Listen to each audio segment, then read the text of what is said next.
जाकर वाहिद शेख से मिल सको? क्या तुम्हारे पास हिम्मत है सज्जाद अंसारी से जाके मिलो? वो सज्जाद अंसारी जब जेल को गया तो उसकी बीवी हामिला थी। वो आज मीडिया को कहता है कि जब मैं जेल को गया मेरी बीवी हामिला थी, मुझे बेटी पैदा हुई, मैंने अपनी बेटी को कभी जेल के सलाखों के पीछे से देखा या कोर्ट में जब पेशी थी उस वक्त देखा मैंने। क्या ये इंसाफ है? ये सेकुलरिज्म है? एक कमाल अंसारी मधुबनी बिहार के जिंदगी में मुंबई को नहीं गया, ले जाकर उसको जेल में सड़ा दिया गया। कोविड में कमाल अंसारी मर गया, वो जिंदा नहीं रह सका कि कम से कम उसको खुशखबरी मिल जाती कि वो बेकसूर था। कौन कर रहा था? हुकूमत कांग्रेस कर रही थी ना। आज गाली मुझे देते हैं, पूछिए इनसे एहतशाम खुतबुद्दीन सिद्दीकी कौन था, मोहम्मद फैसल कौन था, नवीद हुसैन खान कौन था, आसिफ खान कौन था, मोहम्मद अली कौन था। मुंबई के शिवाजी नगर में 120 स्क्वायर फीट के खोली में रहता था, तो कांग्रेस की हुकूमत ने कोर्ट में चार्जशीट में लिखा कि इसके 120 स्क्वायर फुट की खोली में रोज 12 लोग आकर दहशतगर्दी के प्लानिंग करते थे। जिस जगह पर 4 लोग नहीं खड़े हो सकते, 11 लोग 12 लोग कैसे बैठे होंगे? कोर्ट ने, पूरे हाई कोर्ट ने इल्जामात को बरी कर दिया।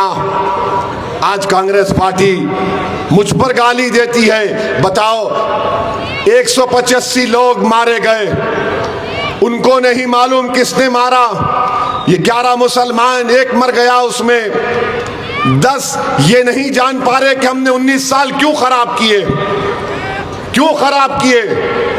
ये 10 मुसलमान तुमको, अमरावती के लोगों को पुकार कर कह रहे हमारी आवाज कहां है, हमको कोई छुड़ाने क्यों नहीं आया।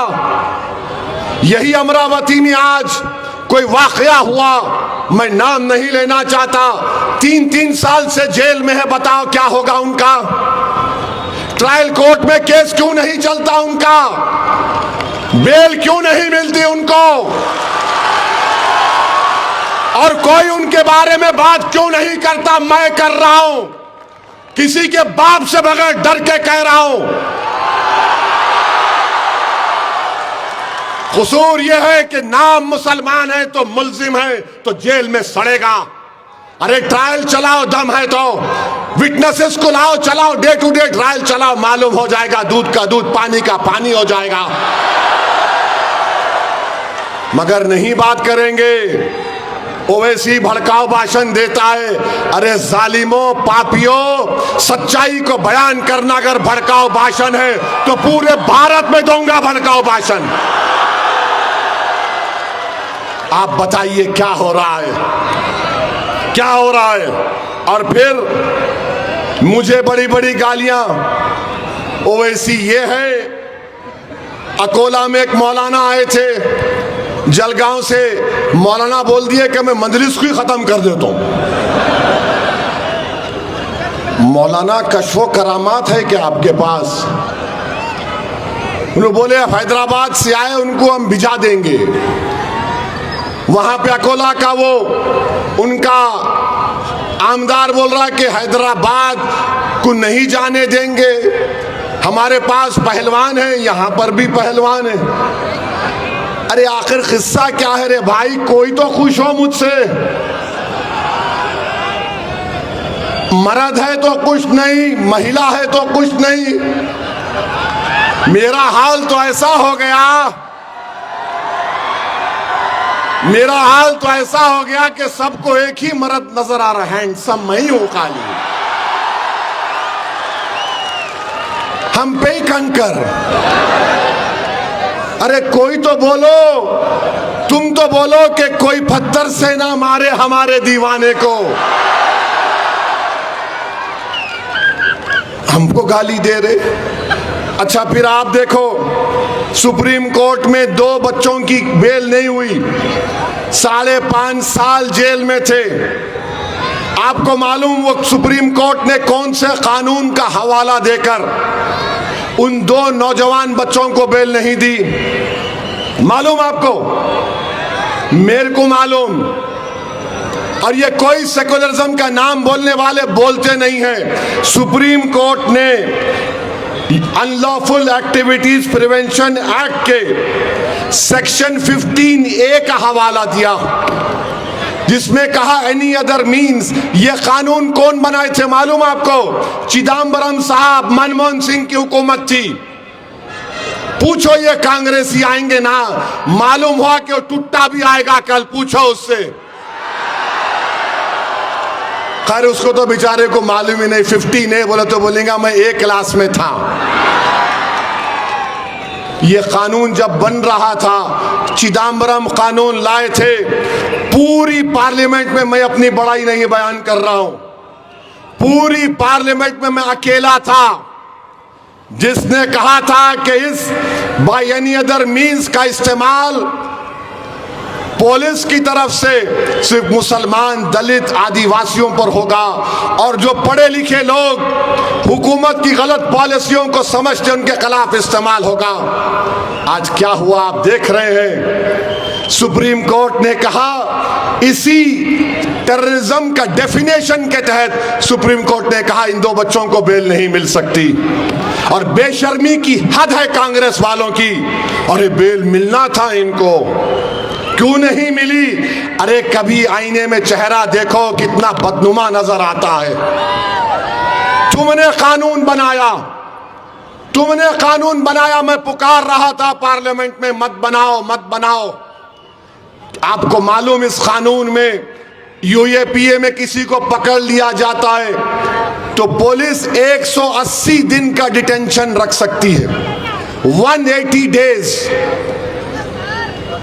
30 दिन नहीं, 60 दिन नहीं, 90 दिन नहीं, 120 नहीं, 150 नहीं, 180 दिन सिर्फ पुलिस कस्टडी हो सकता है।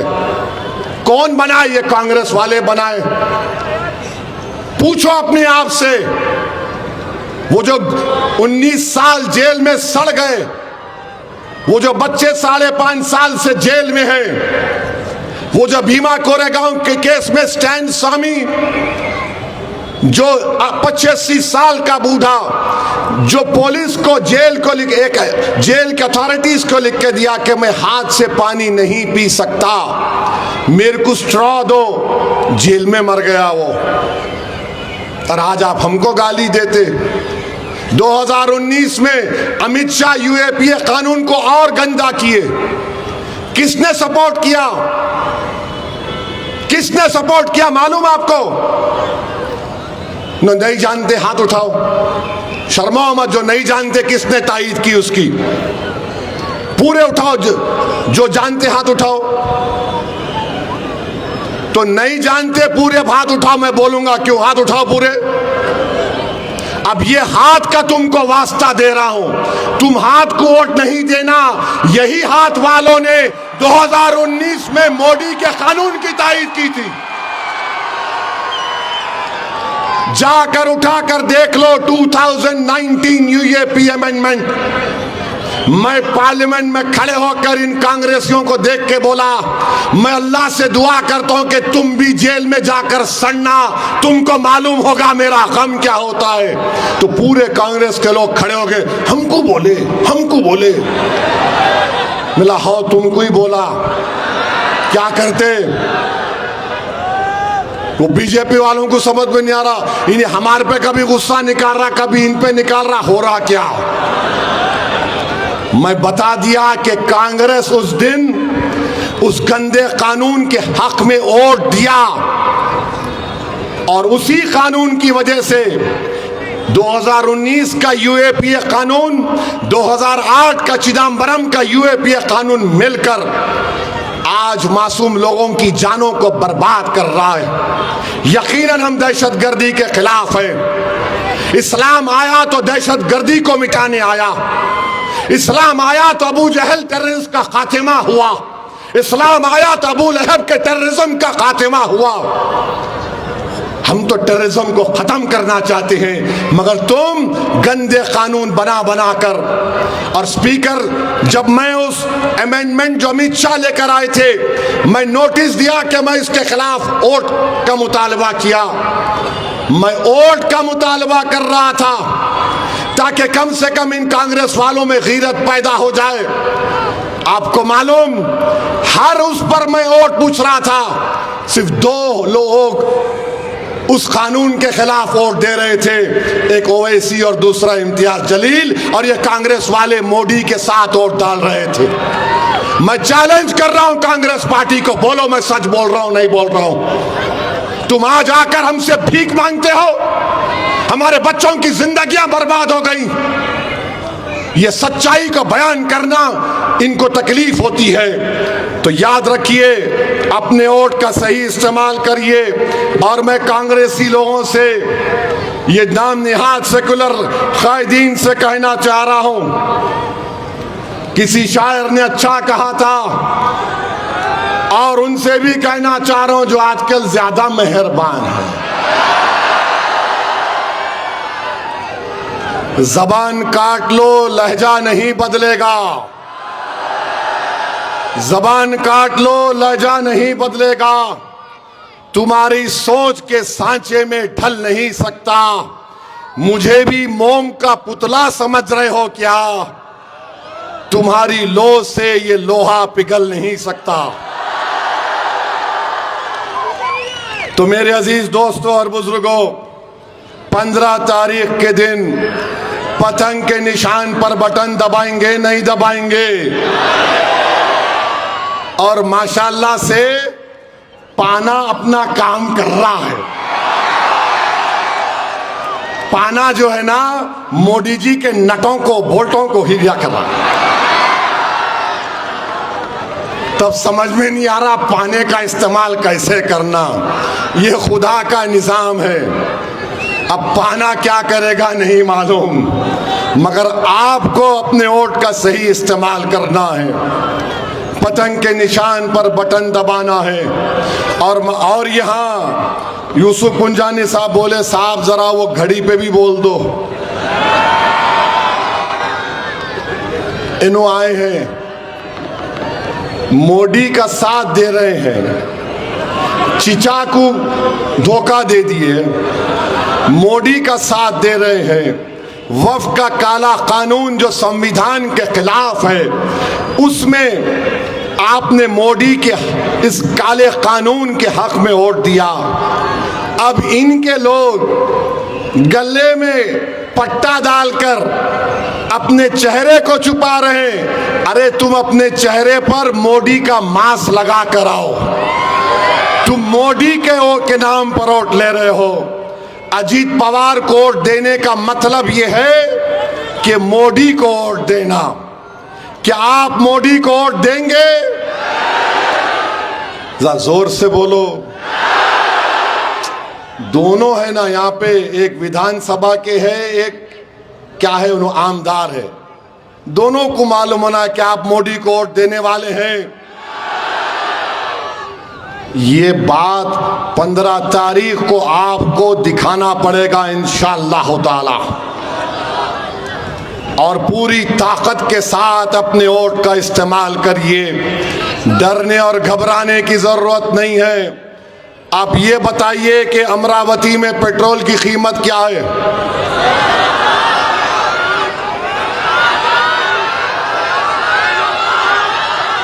क्या है कीमत? 110। आप लोग खुश हैं? गुजरात में कितना है मालूम आपको? 94 रुपीज ओनली। गुजरात में 94, यहाँ पे 110, 110। अब ये ट्रिपल इंजन की सरकार है। ये ट्रिपल इंजन की सरकार है। आप बताइए, 26 रुपये कम गुजरात में, और भारत की दूसरी सबसे बड़ी प्रदेश में 110 रुपये है।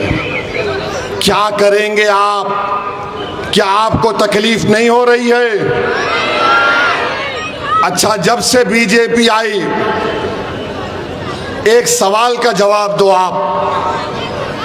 कितनों को यहां पर अपने बच्चों के मुस्तकबिल की फिक्र होती है, जिसमें उनकी जान की भी फिक्र, बेटियों की हिफाजत की फिक्र, इबादतगाह की हिफाजत की? हाथ उठाओ, डरना नहीं।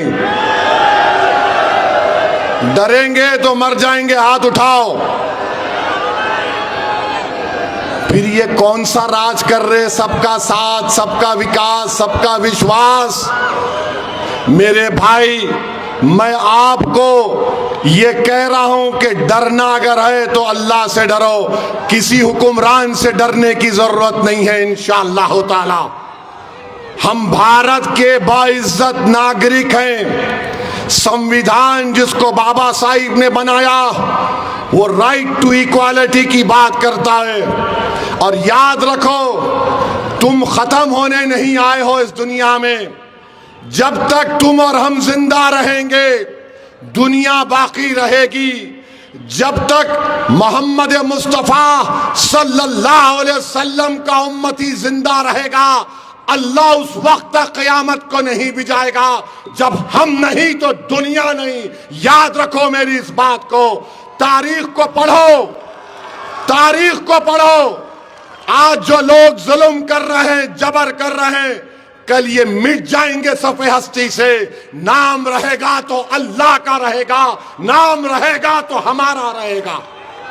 तो मेरे अजीज दोस्तों और बुजुर्गों, मैं आपसे अपील कर रहा हूं, लगाएंगे नारा आखिर में, क्यों फिक्र कर रहे आप? आखिर में लगाएंगे, सबको सुनाई देना। मेरे अजीज दोस्तों और बुजुर्गों, एक ड्रामा महाराष्ट्र में हो रहा है।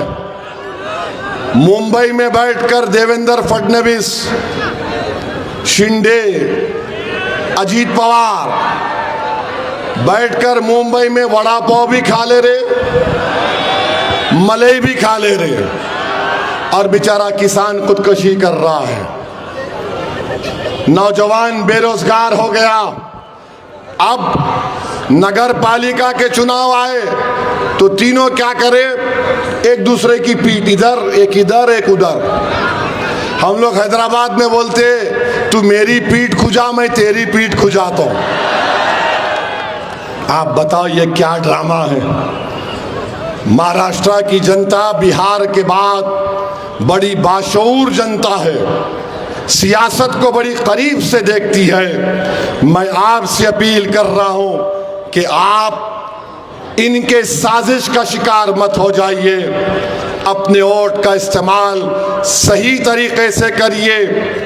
यकीनन जहां पर आप बसते हैं वहां पर बहुत से मसले मसाइल हैं, बहुत से तकालीफ हैं। स्कूल की बिल्डिंग्स और स्कूल की ज़रूरत है, पीने के पानी का मसला है, बहुत से मसाइल हैं। अगर एक अच्छा कॉरपोरेटर जो मंजलिस का साबित होगा, अगर आप उसको कामयाब करेंगे तो इंशाअल्लाह ताला अमरावती में और तरक्की आएगी। तो मेरी आपसे दरमंदाना अपील है कि पतंग के निशान पर वोट दीजिए।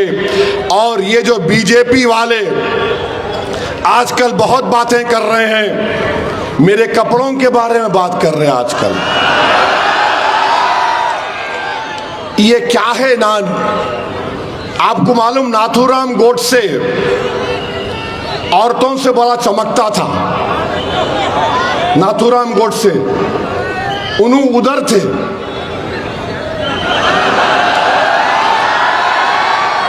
समझ गए ना? उन्हों उधर थे, उधर एकदम। समझे नहीं समझे? समझे नहीं समझे? नाथूराम गोडसे उल्टे थे, उन्हों भी ऐसी कपड़ों के दीवाने थे, समझे? तो ये सब गोडसे के चाहने वाले हैं। फितरतन फितरतन पूरे गोडसे के चाहने, समझे नहीं समझे? लूटी थे, हज़रत लूत अलैहिस्सलाम की कौम भी ऐसी। अब समझ में आया, आ गया ना? तो हैदराबाद में बोलते हैं उनको टुई थे, टुई थे उन्होंने। नाथूराम गोडसे कपड़ों पे, मेरे भाई तुम लोगों को कोई मर्द से वास्ता नहीं पड़ा, इसीलिए जो चाहे बोलो। याद रखो तुम्हारी सरकार है ना, तुम बड़े उछल उछल के बोल रहे हो, इख्तिदार किसी के पास नहीं रहता मेरे भाई। महाराष्ट्र के ये किले जो आज वीरान पड़े हुए हैं, ये इस बात की गवाही दे रहे हैं कि इख्तिदार किसी के पास नहीं रहता। आज तुम इख्तिदार के नशे में चूर होकर मजलूम दलित, मुसलमान और किसानों पर तुम जुल्म कर रहे हो, मगर इंशाअल्लाह ताला तुम्हारे दौर का खातिमा होगा। तुम्हारा जुल्म ज़्यादा देर तक नहीं चलेगा। मैं आपसे अपील कर रहा हूं कि बीजेपी के लोग अब चाइना से कह रहे हैं कि आके पैसा लगाओ भारत में। चाइना से कह रहे हैं आओ इन्वेस्ट करो भारत में, और चाइना डेमस्टॉक डेपसांग में 1000 स्क्वायर किलोमीटर पर कब्जा करके बैठा हुआ है। हम 15 पेट्रोलिंग पॉइंट पर हमारी फौज नहीं जा सकती। चाइना ऑल वेदर रोड बना चुका है भारत की जमीन में। चाइना वहां पर अपने सिपाहियों के लिए ऐसे घर तामीर किया जिसमें, क्योंकि पहाड़ियों पर 20,000 फीट ऊपर है, हीटर का इंतजाम है। हमारी जमीन पर चीन कब्जा करके बैठा हुआ है। ऑपरेशन सिंदूर हुआ, हमने पाकिस्तान के उन 9 एयरबेसेस को ब्रह्मोस मिसाइल से उसके परचखे उड़ा दिए। और जब हम ऑपरेशन सिंदूर के जरिए दहशतगर्द के अड्डों पर हमला कर रही थी हमारी बहादुर एयरफोर्स, तो चाइना ने अपनी एयरक्राफ्ट दिए, चाइना ने पूरी टेक्नोलॉजी को दिया, चाइना ने अपने सैटेलाइट पाकिस्तान को दिए। मैं पूछना चाहता हूं आरएसएस बीजेपी से, क्या ये आपकी देशभक्ति है? वो चाइना जिसने हमारी फौज पर हमला किया, पाकिस्तान की हथियारों से मदद की, क्या ये आपकी देशभक्ति है? अगर ये देशभक्ति है तो वैसी तुम्हारी देशभक्ति को झूठा कहता है, झूठा मानता है। मोदी जी आप बताइए, ट्रम्प बोल रहा है Modi came to me and told me sir please, sir please. बोलो बीजेपी वालों, बोले नहीं बोले उन्हों? मैं कह रहा हूं मोदी को नहीं बोलना चाहिए था, मोदी नहीं बोल सकते, मगर इनको ट्रम्प से इतना डर क्यों है? तुम हर दिन बोलते उन्हों बच्चे पैदा करो, तुम हर दिन कुछ क्या बकवास बकते रहते, मगर ट्रम्प पे क्यों नहीं बोलते? ट्रम्प का वजीर बोल रहा है जब तक मोदी कॉल नहीं करेंगे ट्रेड डील नहीं होंगी। क्या हो रहा है देश में? चाइना जो पाकिस्तान की मदद किया, आप उसको बोल रहे हैं पैसा लगाओ। वो ट्रम्प हमको इजी ले रहा है। तो मेरे अजीज दोस्तों और बुजुर्गों, ये देश का असल हाल है। बीजेपी बड़ी बड़ी बातें करती है, मगर एडवांटेज इनको इसलिए मिलता है क्योंकि ये जो नाम निहाद सेकुलर पार्टीज हैं, इनमें ये अहल नहीं है, इनमें काबिलियत नहीं है कि बीजेपी को हरा सके। मजलिस के जरिए आप अपनी लीडरशिप को मजबूत करिए, पतंग के निशान पर बटन दबाइए। मैं बार बार आपसे अपील कर रहा हूं, ये इलेक्शन जमीनी सतह की आपकी लीडरशिप को मजबूत बनाना है। तो मेरी आपसे दर्दमंदाना अपील है कि आप पतंग के निशान पर वोट दीजिए। मुझे नागपुर में भी जाकर एक इंतखाबी जलसे से मुझे वहां पर शिरकत करना है और तकरीर करना है। आप तमाम आए, मगर इस जोश और जज्बे को 15 तारीख तक बरकरार रखिए। कोई इंडिपेंडेंट भी आ जाएंगे, कोई वो आ जाएंगे, देखिए मुत्तहिद रहिए, मुत्तहिद रहिए और अपनी इस चीज को अपने दिल में डाल दीजिए, ये इलेक्शन मेरे लिए बहुत अहम है। यही दरख्वास्त करने के लिए मैं आपके पास आया था और आपसे अपील कर रहा हूं कि मुत्तहिदा अपने वोट का इस्तेमाल पतंग के निशान पर करिए। मेरे साथ नारा लगाइए, नारे तकबीर।